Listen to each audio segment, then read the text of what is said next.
Salut, bon matin tout le monde. Et oui, ici Pasteur Ken Mafou de l'Église chrétienne La Vie Comblée à Drummondville. Puis ça me fait plaisir encore une fois d'avoir l'opportunité de partager la parole avec vous. Puis écoute, c'est certain que j'aimerais bien vous voir. En réalité, je m'ennuie là. Je m'ennuie un peu de vous voir face à face, de voir vos sourires. Mais écoute, je suis quand même reconnaissant qu'aujourd'hui, grâce à la technologie, on peut quand même si on est dispersé, quand même être ensemble. Donc, je vous remercie de me permettre d'être chez vous ce matin. Puis, on va avoir vraiment un bon temps. Donc, restez là. Une parole pour nous encourager, pour nous édifier. Puis, quelques annonces également là à la fin du message. Mais avant toute chose, là, j'aimerais qu'on commence en prière. Puis, ma prière pour vous ce matin, vraiment, c'est que peu importe où vous êtes, peu importe avec qui vous êtes ce matin, si vous êtes seul, si vous êtes entouré de votre famille, ma prière, c'est que au-delà de cet écran-là, le Seigneur soit capable d'aller vous toucher, d'aller vous guérir, vous bénir, vous parler, vous diriger. Puis, je le sais en fait qu'il est capable. Donc, soyez prêts à recevoir ce qu'il a pour vous, ce qu'il a déposé dans vos cœurs aujourd'hui. Donc, on a prié tout cela dans le nom de Jésus. Amen. Donc, ce matin, écoute, quatrième partie de notre série intitulée « À toute épreuve ». Puis, écoute, quand on a commencé cette série-là, au début du mois de mars, on était très loin de se douter qu'on allait traverser une période comme ça en tant qu'Église, en tant que peuple, en tant que nation, mais en tant que, écoute, humanité totalement. Puis, les prémices, l'idée de base de cette série-là, c'est quoi? C'est de dire que à un moment ou un autre, tôt ou tard, chacun d'entre nous, écoute, avons soit déjà été confrontés, soit sommes confrontés ou allons être confrontés à une épreuve prochainement, hein, à des défis. Écoute, hey, levez la main ceux qui n'ont jamais rencontré de défis. Bon, ok, je peux pas vous voir, c'est sûr, mais j'imagine qu'il y a pas beaucoup de mains qui se sont levées en ce moment. Donc, l'idée de cette série-là, c'était justement pas de voir, écoute, comment est-ce qu'on va faire pour éviter les problèmes? Comment est-ce qu'on va faire pour éviter les épreuves? Parce qu'on sait qu'ils vont venir, puis que des fois, ils viennent sans qu'on ait fait quoi que ce soit d'autre, malgré nous. Donc, l'idée, c'est vraiment de dire comment est-ce que plutôt, lorsque l'épreuve vient, comment est-ce que je peux faire pour non seulement résister, rester debout, mais qu'après l'épreuve, je puisse continuer à faire ce que Dieu m'a appelé à faire. Parce que c'est vraiment ça, en fait, hein? Quand on parle de l'expression « à toute épreuve », c'est une expression qui désigne quelqu'un ou quelque chose qui, malgré ce à quoi elle est exposée, non seulement résiste, non seulement endure, mais qu'après toutes les épreuves, continue à faire la chose pour laquelle elle a été créée. Puis c'est vraiment ça que je veux voir avec vous aujourd'hui, puis tout au courant de cette série-là. Et on peut pas se cacher qu'on vit une épreuve aujourd'hui en tant qu'humanité. Et quand je pense à ça, un peu comme j'ai dit la semaine dernière, je crois, je peux pas m'empêcher vraiment de penser un peu à ce à quoi était confrontée l'Église, hein, les débuts de l'Église qu'on voit relaté dans l'Acte des Apôtres, qui en fait au début, hein, avec une poignée d'hommes qui ont obéi au commandement du Seigneur Jésus, c'est-à-dire, écoute, aller prêcher la bonne nouvelle à toute la création. Ils sont allés. Et puis avec l'assistance du Saint-Esprit qui est tombé sur eux, qui les a accompagnés, ils ont pu prêcher la parole avec les signes, avec les miracles, avec les prodiges. Puis on voit que dès les débuts de l'Église, boum, écoute, il y a des milliers de personnes qui se sont repenties, il y a des milliers de personnes qui ont décidé de suivre Jésus puis de se joindre à l'Église. Et on peut dire que après dans cette période-là, ça allait bien pour l'Église. Ça allait bien pour l'Église, on le voit un petit peu dans le livre des Actes aussi, hein, au chapitre 2, versets 46 et 47, ça nous dit que chaque jour, avec persévérance, ils se retrouvaient d'un commun accord. Donc, on parle ici des disciples, de ceux qui avaient choisi de suivre Jésus. Ils se retrouvaient d'un commun accord au temple. Ils rompaient le pain dans les maisons et ils prenaient leur nourriture avec joie et simplicité de cœur. Ils louaient Dieu et elle avait la faveur de tout le peuple. Le Seigneur ajoutait chaque jour à l'Église ceux qui étaient sauvés. Donc, on peut dire que, écoute, ça allait quand même bien. Hein? Ils prêchaient la parole, il y avait des résultats à chaque instant, ils se réunissaient ensemble dans les maisons, ils louaient, ils chantaient, jusqu'à, boum, à un moment donné, il se passe une situation qui vient tout changer. Un jour, un de ses disciples-là, nommé Étienne, est lapidé. Lapidé par un groupe de personnes qui n'étaient pas du tout en accord et n'appréciaient pas le fait qu'Étienne prêchait et annonçait avec assurance le nom de Jésus comme étant le Messie, le Sauveur tant attendu, puis ils l'ont lapidé. Et ce qu'on voit en fait après cet épisode-là de la mort d'Étienne, on voit que les disciples ont été quoi? Ont été dispersés. Ils ont été un peu, malgré eux, envoyés et de tous bords, de tous côtés. Au chapitre 8, en Actes, on voit, ce jour-là, une grande persécution. Donc, quel jour? Le jour après la mort d'Étienne. Ce jour-là, une grande persécution éclata contre l'Église de Jérusalem et tous, à l'exception des apôtres, des premiers qui avaient marché avec Jésus, se dispersèrent dans les diverses régions de Judée et de Samarie. Donc, ils ont été dispersés. Et qu'est-ce que je suis en train de dire? Est-ce que je suis en train de dire que aujourd'hui on vit une situation de persécution? Je pense qu'ici, en Amérique du Nord, c'est pas ça qu'on peut dire. Je suis pas en train de comparer en ce sens-là. Ce que je suis en train de comparer, par contre, c'est que, écoute, tu avais des hommes, des femmes, des enfants qui se réunissaient avec joie pour louer le Seigneur. Puis que tout d'un coup, il est arrivé une situation qui a fait en sorte que, boum, ils ont été dispersés. Chacun un peu de son côté. Et aujourd'hui, on peut regarder un peu la même chose dans nos vies où est-ce que on était avec nos amis, avec nos familles, puis on jouissait, on profitait tout simplement de la vie. On se promène, on fait des plans pour voyager, on va au travail, on va au restaurant, on va au cinéma ou quoi que ce soit, on fait des activités ensemble. Tout va bien. Jusqu'au jour où, boum, il arrive quelque chose qui est même pas perceptible à l'œil nu, mais qui vient tout chambouler. Puis du jour au lendemain, on se retrouve dispersés. On se trouve dispersés chacun dans nos maisons. Et là, les plans qu'on avait, les projets qu'on avait, peut-être pour certains même les rêves que vous aviez bâtis, non seulement sont sur hold, sont en attente, mais vous êtes peut-être certains d'entre vous en train de les voir tranquillement s'écrouler. Et on se dit, mais qu'est-ce qu'on peut faire dans ces moments-là? Lorsqu'on passe, ou plutôt lorsqu'on passe, à travers une situation comme ça. Et on réalise dans ces moments, en fait, que on est une espèce très socialisante, une espèce qui a besoin des autres autour de nous. Et je dois avouer que moi-même, même si je suis pas personnellement de nature quelqu'un de très extraverti, même si vous me voyez comme ça à l'écran, ne soyez pas berné, je suis quelqu'un de quand même assez réservé. Puis, disons que le toucher, ce n'est pas nécessairement mon langage d'amour premier, J'ai besoin de ma petite bulle quand même. Mais je dois avouer que dans ces temps-ci, je m'ennuie d'un peu de contact, je m'ennuie d'une bonne vieille poignée de main. Tu sais, l'autre jour, je suis allé faire des courses à l'épicerie et j'ai croisé quelqu'un, j'ai vu quelqu'un au loin que je connaissais, puis on dirait que je savais même pas si j'avais le droit d'aller lui parler ou quoi que ce soit, puis j'étais comme, hey, en fait, finalement, on s'est salué de loin, genre, hey, salut, ça met quelque chose un peu de malaisant dans nos relations, ça nous disperse. Écoute, je pense qu'à la fin de tout ça, là, je propose qu'on fasse la journée mondiale du câlin.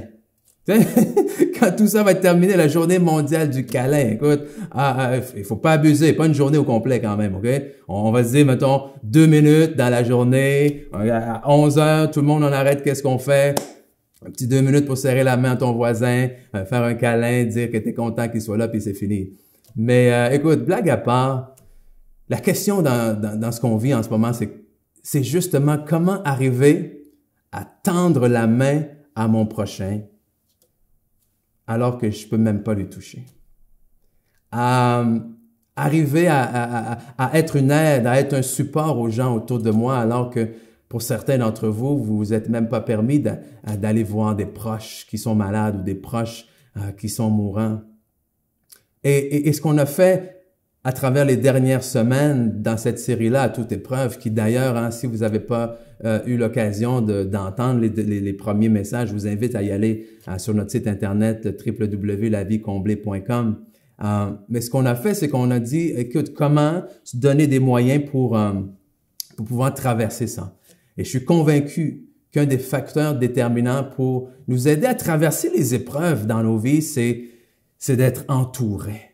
C'est cette question d'unité-là, c'est cette question d'être ensemble, c'est cette question d'avoir un système de support autour de nous. Puis, c'est ça que je veux voir avec vous.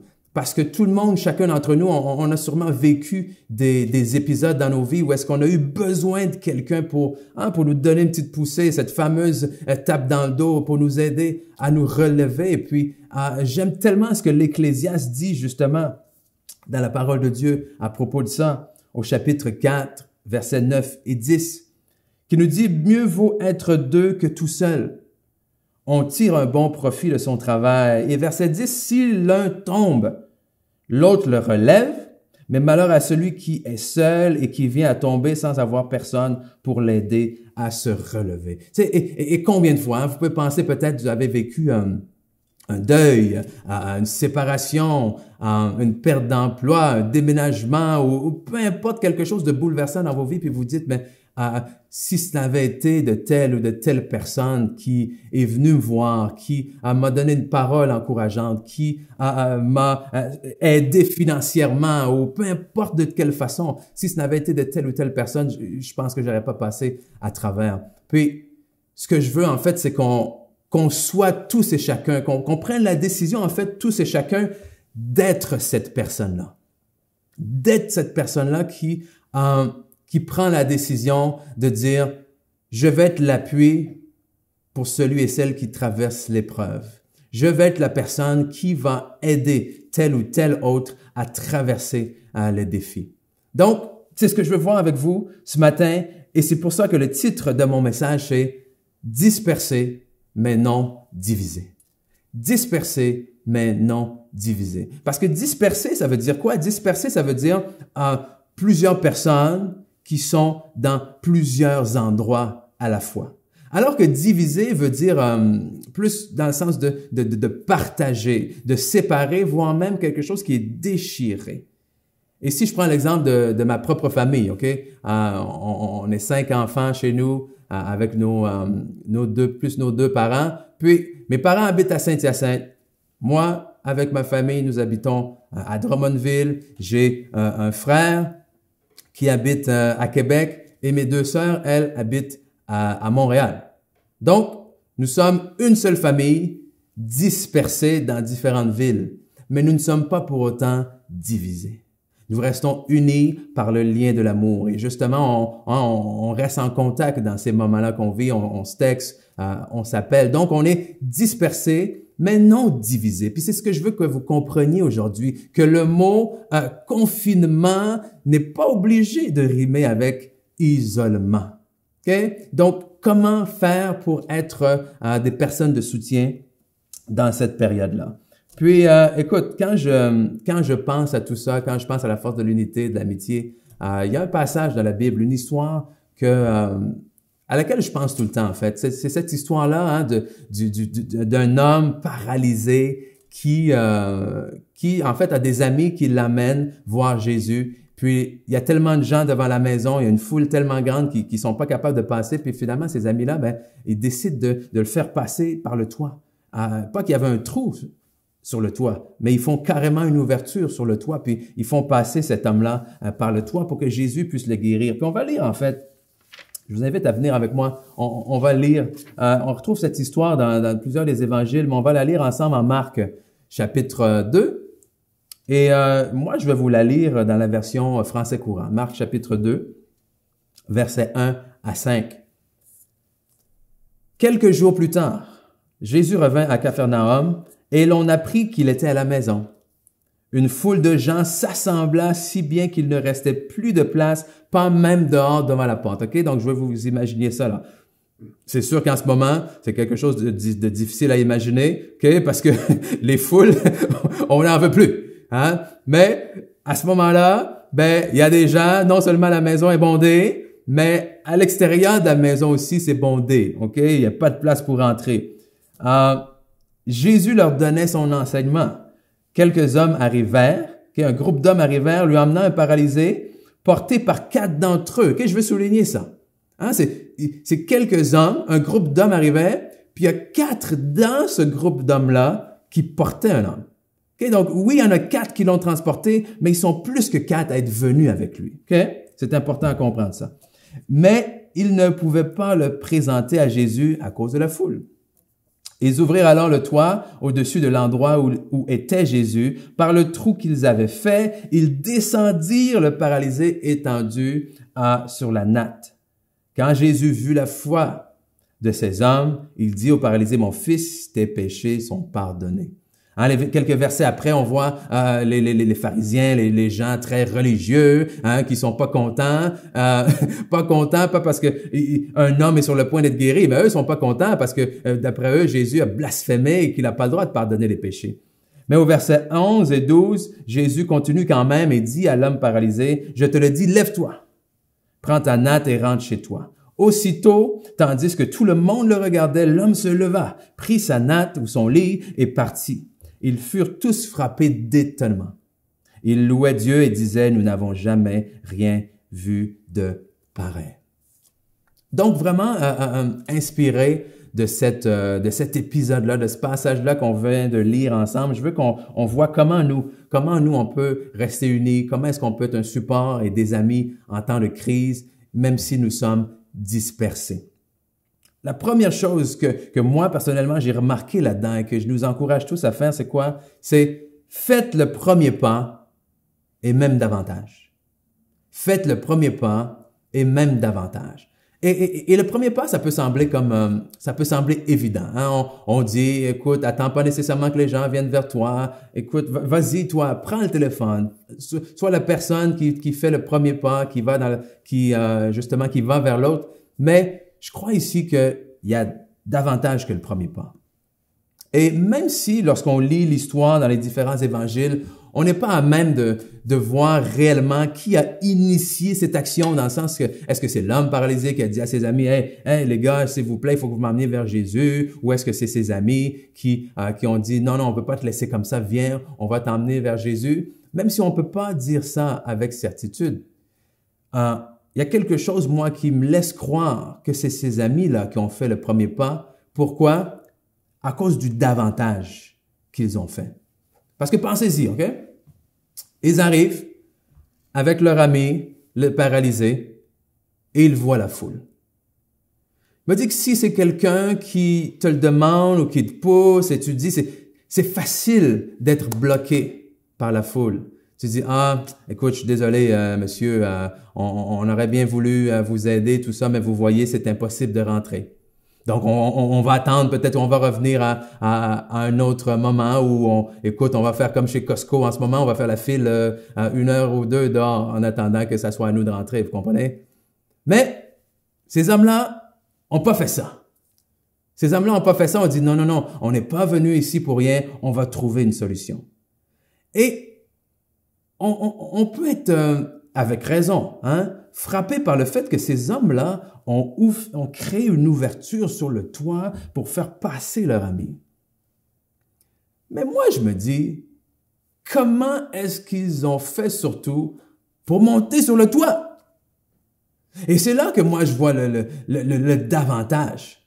C'est-à-dire que j'essaie de m'imaginer comment est-ce qu'avec un homme, tu arrives à dire, OK, les gars, on va s'arranger pour monter sur le toit. Moi, personnellement, je vais vous avouer quelque chose, puis il y en a plusieurs qui fréquentent l'Église, qui savent ça. J'ai révélé ce secret-là à l'Assemblée un jour, mais ne le dites pas trop fort, ça va rester entre vous et moi, s'il vous plaît. J'ai le vertige. OK? J'ai le vertige. Et la dernière place où ce que je voudrais être, c'est sur un toit. Alors, écoute, j'aime bien cet homme-là, mais si c'était moi, je l'amène et je vois la foule, je cherche une solution, mais c'est clair, c'est sûr et certain que je pense pas à monter sur le toit, oublie-moi. Mais là, ce groupe d'hommes-là, ils étaient plus que 4, sont ensemble et ils essayent de trouver une solution pour dire, il y a sûrement une façon de monter. Alors, il y a quelqu'un, un génie dans le groupe qui dit, on va créer une ouverture sur le toit. Et il y a un autre après qui dit, très bonne idée. Mais là, le paralytique, il fait, Je suis pas certain, là. Il dit, non, non, non, inquiète-toi pas. Donc, c'est là où est-ce qu'avec notre imagination, on peut juste voir que qu'est-ce qu'ils font? Est-ce qu'il y avait une échelle? Est-ce qu'ils font eux-mêmes la courte échelle? Est-ce que les gars ensemble montent l'un par-dessus l'autre? Bref, peu importe. Il y en a d'autres qui montent sur le toit pendant qu'ils se tirent. C'est pas important. Le point ici, c'est quoi?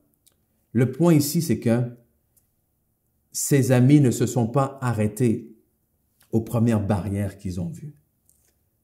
Et la réalité, c'est qu'il y a des gens dans vos vies vers lesquels vous allez aller pour leur tendre la main et pour leur offrir votre aide.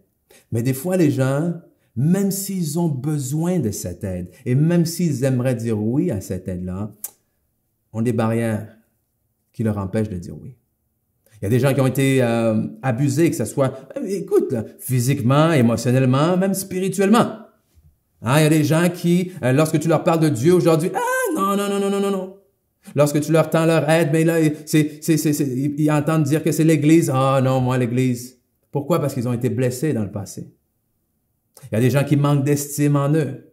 Il y a toutes sortes de barrières. Comme cet homme-là, ses amis sont arrivés, il y avait une barrière, il y avait une foule à l'extérieur. Il y avait un toit qui était là. Mais non seulement ils n'ont pas vu la foule comme une barrière, mais ils n'ont même pas vu le toit comme une barrière parce qu'ils ont fait une ouverture dedans. Et on a besoin d'être ces amis-là, ces hommes et les femmes qui sont capables de faire des ouvertures dans les barrières de nos amis pour leur tendre la main, pour les aider dans les moments difficiles, pour porter le fardeau les uns les autres comme ces hommes-là ont porté leur ami. Donc, oui, faisons le premier pas, appelons, mais faisons davantage même que le premier pas. Deuxièmement, donc le prochain point, c'est quoi? C'est non seulement faites le premier pas et davantage, mais considérez les intérêts des autres avant les vôtres. Considérez les intérêts des autres avant les vôtres. Et je sais que c'est difficile. C'est difficile déjà dans notre nature humaine, des fois, de penser aux autres avant de penser à nous. Et encore moins aujourd'hui avec toute la peur. Hein? S'il y a quelque chose de pire et de plus répandu que le virus en ce moment, je dirais que c'est la peur. La peur qui nous fait nous retourner sur nous-mêmes puis qui nous empêche de voir les besoins des autres avant. Mais je vous dis, si on veut être ensemble et si on veut s'épauler les uns les autres dans ces moments-là, si on veut vivre comme un peuple qui est dispersé, mais non divisé, il va falloir être capable de voir les besoins des autres avant les nôtres. Puis, écoute, moi, cette histoire-là, ça me touche quand même parce que j'ai un frère plus jeune que moi qui souffre de paralysie cérébrale. Hein, il est né comme ça, avec cette maladie-là. Donc, ce qui fait qu'aujourd'hui, il est un adulte il va approcher la trentaine, j'imagine. Et je suis mauvais avec les âges. Mais mais il est incapable de se débrouiller seul. Il est en chaise roulante, il est paralysé, il peut pas se laver seul, il peut pas se promener seul, il peut à peine, il fait des très bons efforts et tout ça. Il mange seul avec difficulté, mais ça va quand même très bien. Même au niveau du langage, c'est assez difficile à comprendre. Mais bref, je me rappelle que dans ma jeunesse, mon frère était là en chaise roulante, puis moi, je suis quelqu'un de très actif et tout, et j'aimais bien être dehors, aller jouer dans la cour chez mes parents. Puis, je me souviens que je voyais mon frère des fois qui me regardait dans le sens de « Est-ce que tu veux m'emmener avec toi? » Et qui me criait après, qui me disait de l'emmener. Puis, je vais vous avouer qu'il y a des fois que je l'ai emmené et qu'il y a d'autres fois que ça me tentait pas. Il y a d'autres fois où est-ce que juste le trouble, entre guillemets, de dire « il faut que je le traîne, il faut que j'aille le chercher, il faut que je l'amène avec moi. » Ça allait, tout ce temps-là, ça allait du temps enlevé à ce plaisir-là de moi-même. Okay? C'est beaucoup plus simple si je m'occupe juste de moi, je prends mon ballon, je pars en courant, je sors de la maison, puis je suis en train de jouer. Mais là, Et ce qui arrivait, c'est qu'en fait, un peu comme ces hommes-là, plus il a vieilli, plus il commençait à être lourd. Et plus il commençait, lui, à être lourd, mais plus sa chaise aussi commençait à être lourde. Donc ça signifiait quoi? Ça signifiait que j'étais plus capable de l'emmener juste moi. Donc non seulement il fallait que je prenne le temps de m'arrêter à jouer puis à me faire plaisir à moi-même, mais il fallait que je dise à un autre de mes frères ou à ma sœur de dire « Est-ce que tu peux venir m'aider, s'il te plaît? Il faut l'emmener dehors. » Donc on se prenait chacun, un au poignet de la chaise, puis l'autre au bas de la chaise, puis on descendait les marches comme ça avec lui. Combien de fois on a fait ça? Et combien de fois, à chaque fois, j'ai vu sa reconnaissance, son plaisir, mais combien de fois est-ce que je sais que j'aurais dû le faire, que je l'ai pas fait aussi? Et quand je vois cette histoire-là, c'est ce que je me dis. C'est ces hommes-là, hein, comme on a dit au départ, auraient très bien pu le laisser là. Dis, écoute, reste là. Avec un peu de chance, peut-être que Jésus va sortir. Peut-être qu'il va te voir, puis il va venir prier pour toi. Mais ils ont fait quelque chose qui n'était pas du tout confortable pour eux. Pensons-y encore une fois. OK? C'est bondé, là. Donc, ils ont très fort probablement dû pousser quelques personnes. Et vous savez, quand vous poussez des gens qui sont avant vous dans la file, généralement, ça se passe pas bien. Mais ils ont dû tasser les gens. Peut-être qu'ils sont passés en arrière de la maison. Puis ils ont dit, c'est loin d'être confortable pour nous. On serait mieux de retourner chacun chez soi, mais toi, tu en as besoin. Et c'est ça qu'on doit faire. C'est là qu'on doit aller. C'est cet état d'esprit-là qu'on doit avoir, vous et moi aussi. Et encore plus dans ces moments-là. Donc, il faut penser les intérêts des autres avant les nôtres. Et troisième point, donc le premier, on a mentionné, faites le premier pas et davantage. Pensez, aux intérêts, aux besoins des autres avant les vôtres. Mais finalement, traitez les autres comme vous aimeriez que l'on vous traite. Et c'est comme la loi du gros bon sens. Hein? Plusieurs appellent ça la règle d'or. Et en fait, c'est quoi? C'est la règle de l'amour. OK? On traite les autres comme on aimerait être traité. Hein? Je sais qu'il y a des parents qui nous regardent qui probablement avaient déjà dit ce genre de choses-là à vos enfants, de dire, écoute, pourquoi est-ce que tu as craché sur ton frère? Je sais pas. Bon, est-ce que tu aimerais ça, toi, qu'on crache sur toi? Non. Bon, si tu n'aimerais pas ça qu'on crache sur toi, mais crache pas sur les autres. OK.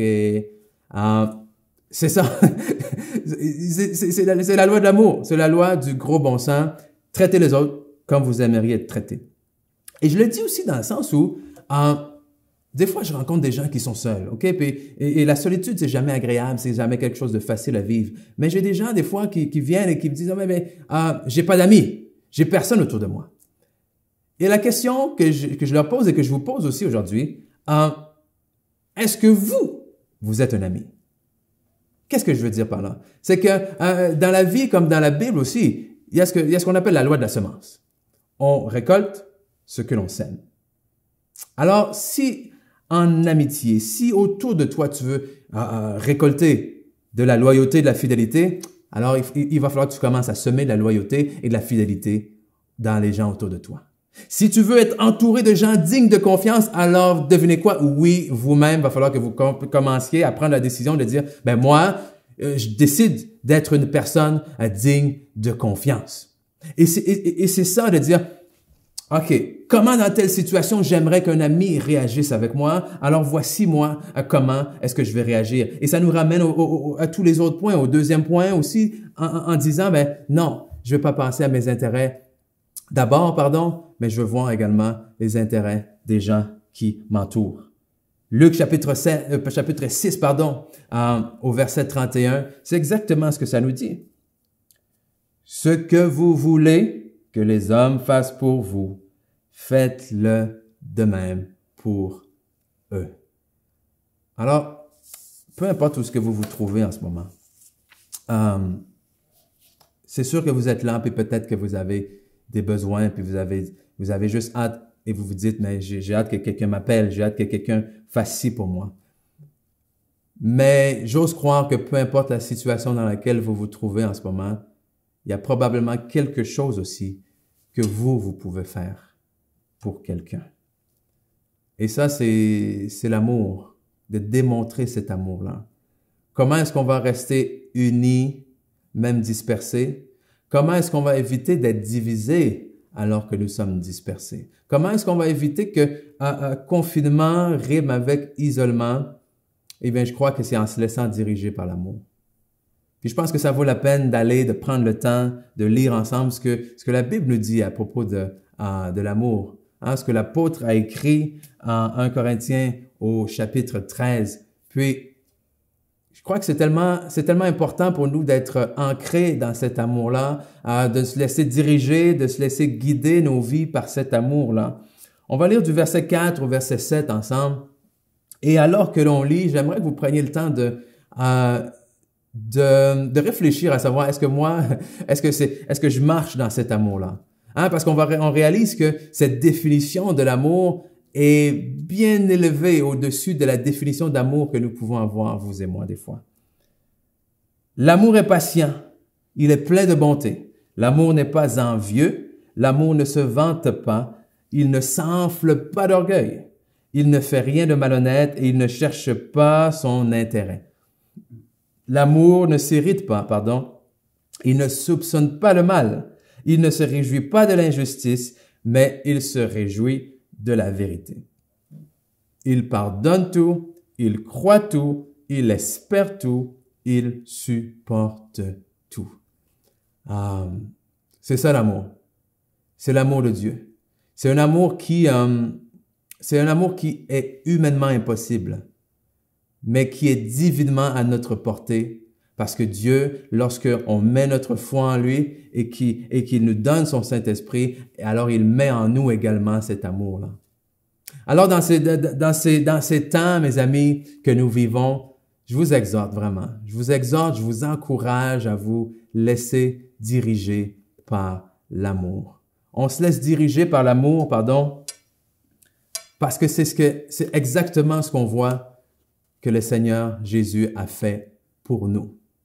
Et j'aimerais terminer en lisant un passage de la parole avec vous, une lettre que l'apôtre Paul a écrit aux Philippiens, dans l'épître qu'on appelle l'épître de la joie, où il les exhorte de plusieurs façons. Mais dans ce chapitre-là, au chapitre 2, il écrit quelque chose sur Jésus qui est tellement fort, puissant et d'appoint, d'adon, pour ce que nous partageons ensemble aujourd'hui. Donc, je vous invite à aller dans la parole en Philippiens, chapitre 2, versets 4 à 9, puis moi, je vais vous la lire dans la version Parole de vie. Et le verset 4 commence en disant ceci: « Ne cherchez pas votre intérêt à vous, mais cherchez les intérêts des autres. Entre vous, conduisez-vous comme des gens unis au Christ Jésus. Lui, il est égal à Dieu, parce qu'il est Dieu depuis toujours, et on pourrait dire depuis le commencement. Pourtant, cette égalité, il n'a pas cherché à la garder à tout prix pour lui. Mais tout ce qu'il avait, il l'a laissé. Il s'est fait serviteur, il est devenu comme les hommes, et tous voyaient que c'était bien un homme. Okay? Il a marché sur la terre, et tous ceux qui étaient sur la terre en même temps que lui ont été vraiment témoins qu'il était homme. Il s'est fait plus petit encore. Il a obéi jusqu'à la mort. Il est mort sur une croix. C'est pourquoi Dieu l'a placé très haut, l'a élevé et lui a donné le nom qui est au-dessus de tout autre nom. Parce que qu'est-ce qu'on a vu?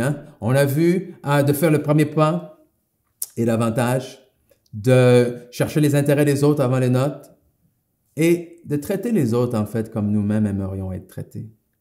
Et vous savez quoi? C'est exactement ce que le Seigneur Jésus a fait pour vous et pour moi. Parce que d'abord, c'est lui qui a fait le premier pas. Parce que ce que la religion nous dit, c'est quoi? C'est l'homme faire tout ce qui est en notre pouvoir pour être juste, pour être correct, pour être assez bon, pour être avec Dieu.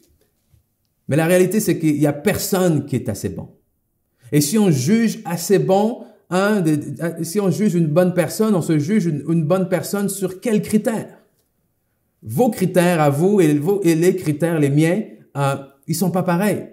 Et celui de vos voisins, celui de votre père, de votre frère, ou peu importe, nos critères sont tous différents. Les critères sur lesquels on se base pour dire, oui, je suis une bonne personne, c'est lesquels? Donc, il n'y a personne qui est assez bon. Alors, au lieu de rester là, puis de juste regarder l'homme, puis de dire, ils seront jamais capables, Dieu a fait le premier pas. Il a fait le premier pas en envoyant son Fils. C'est ce qu'on vient de lire, c'est que Jésus a pris la forme d'un homme, c'est-à-dire quoi? Il est devenu comme nous. Alors que nous étions éprouvés par le péché, Jésus est venu et il a pris la même forme que nous. Pourquoi? Pour être exposé aux mêmes choses que nous. Hein, la Bible nous dit qu'il a été tenté dans toutes les mêmes choses que nous sommes, mais lui n'a jamais péché. Il a toujours obéi. Donc moi, je me dis, waouh, j'ai un Dieu qui est venu et qui s'est identifié à moi, qui comprend mes souffrances, qui comprend mes douleurs, qui comprend les épreuves. Et non seulement ça, mais dans tout ça, il a regardé mes intérêts avant les siens. De dire que lui, waouh, lui, il est Dieu. Il est Dieu depuis le commencement et il sera Dieu jusqu'à la toute fin. Il est l'alpha, il est l'oméga, il est le premier et le dernier. OK?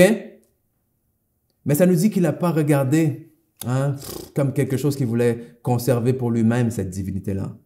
Non, il a dit c'est plus avantageux pour lui, pour elle, pour eux, que je mette de côté ma divinité, que je vienne m'identifier, à eux. Il a regardé nos propres intérêts. Et Jésus a lui-même dit, il a dit, écoute, j'ai eu le pouvoir de donner ma vie, mais on m'a aussi donné le pouvoir de la reprendre, ma vie. Et qu'à un claquement de doigts, il aurait pu être épargné de tout ça, de toute cette souffrance. Il aurait pu être épargné d'aller à la croix. Mais dans le jardin, alors qu'il souffrait, alors que la Bible nous dit qu'il avait même du sang qui lui coulait, alors qu'il était dans l'angoisse, il vous voyait, vous et moi. Et il a dit non, c'est mieux pour eux que je le fasse. C'est mieux pour eux, pourquoi? Parce que eux, de leur propre force, ils ne seront jamais capables.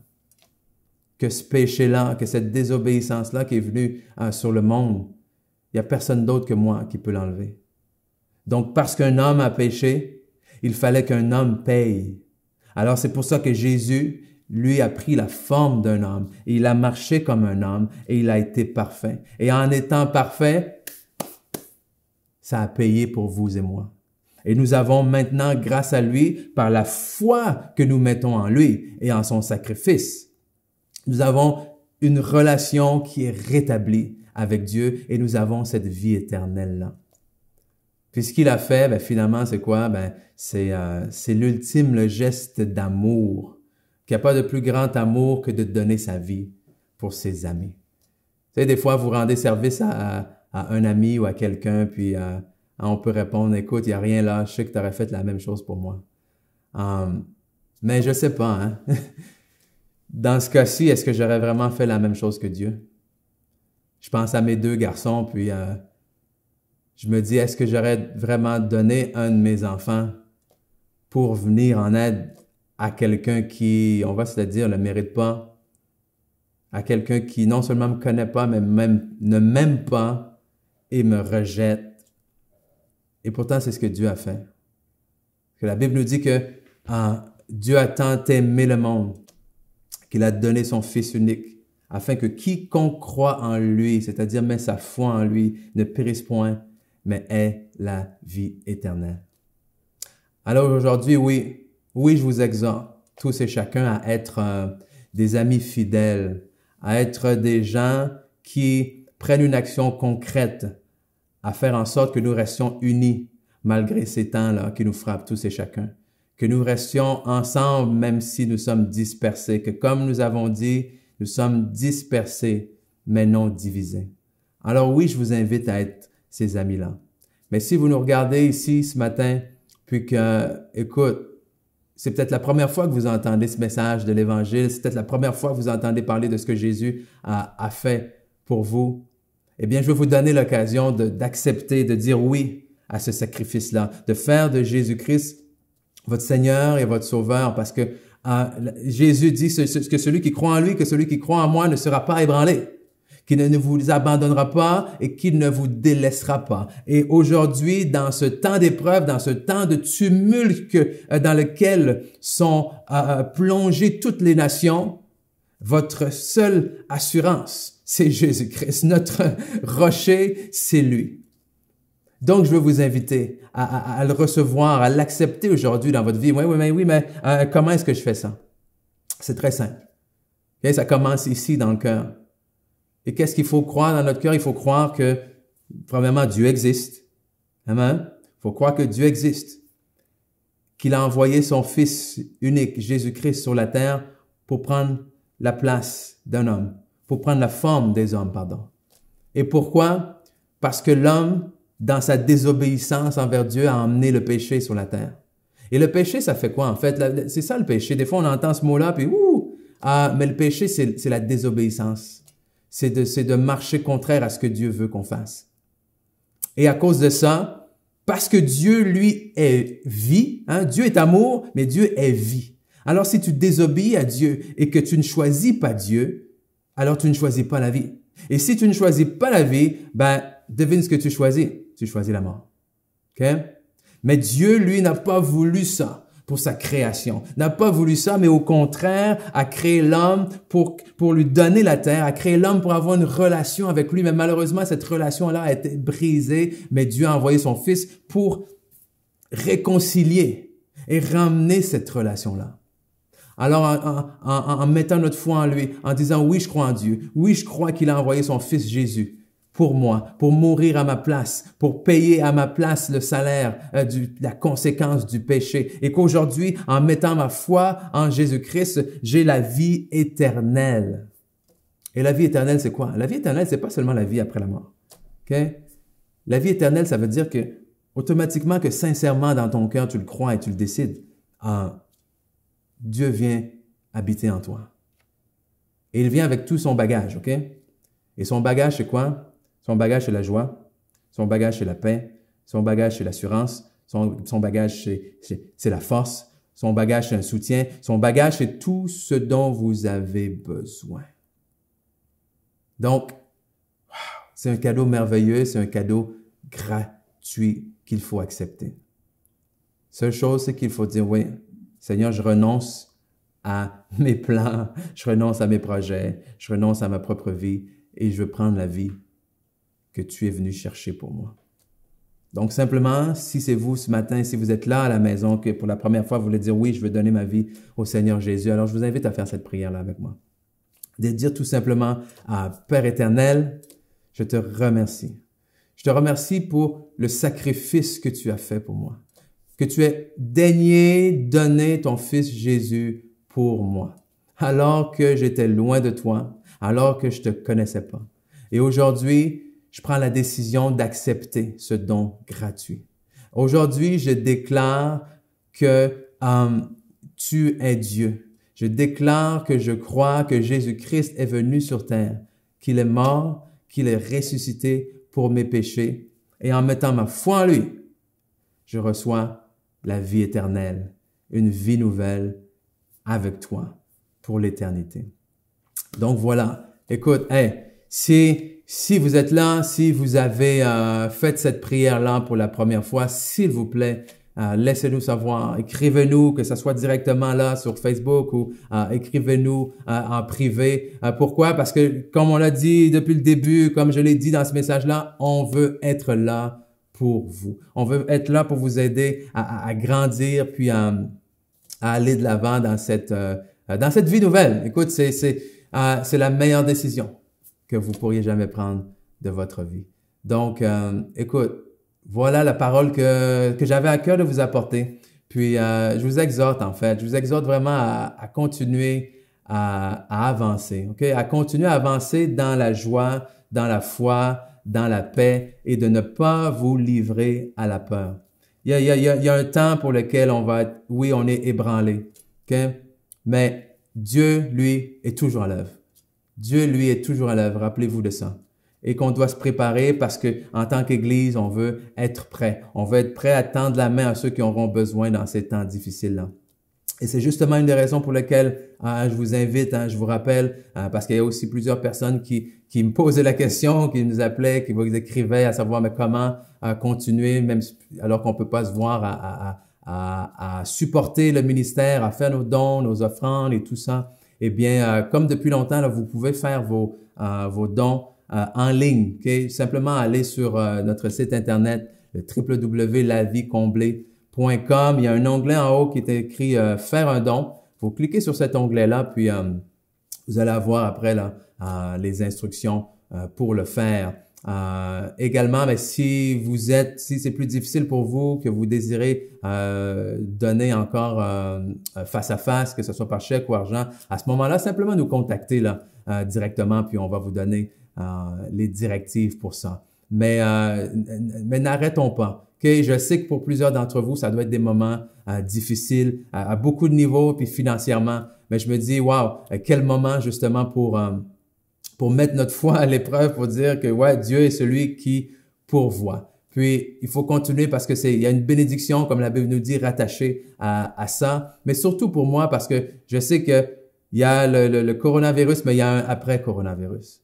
Et je veux qu'en tant qu'Église, on soit prêt à ça. Je veux qu'en tant qu'Église, on soit prêt, bien disposé comme j'ai dit plus tôt, à aider les gens autour de nous, qu'on soit un endroit où est-ce qu'on va pouvoir voir les vies transformées par l'amour de Jésus-Christ. Alors, je vous invite. Et je vous invite également, je vais continuer là, lundi à vendredi, à mettre sur notre page Facebook encore les capsules, la minute d'espoir. Donc, des petites capsules juste pour, comme le titre le dit, nous garder dans l'espoir, en profiter pour vous donner aussi quelques annonces. Donc, pour l'instant, on est là, on continue, il n'y a personne, vous et moi, qui sait combien de temps ça va durer, mais on sait que peu importe combien de temps ça peut durer, on sait sur qui on peut se tenir dans cette période-là. Donc, que les flots baladent de tous côtés, restons solidement ancrés avec le Seigneur pendant cette tempête-là. Et je vous dis, l'autre bord va être glorieux. On va passer de l'autre bord ensemble. Donc, je vous aime. Soyez bénis. Écoute, je vous donne plein de poignées de main, de câlins virtuels. Donc, je vous souhaite un bon dimanche. Famille, amis, peu importe si vous êtes seul, je vous invite à aller réécouter les messages, les premiers messages de la série, si c'est pas fait. Puis, on se revoit très bientôt. Donc, bye bye tout le monde.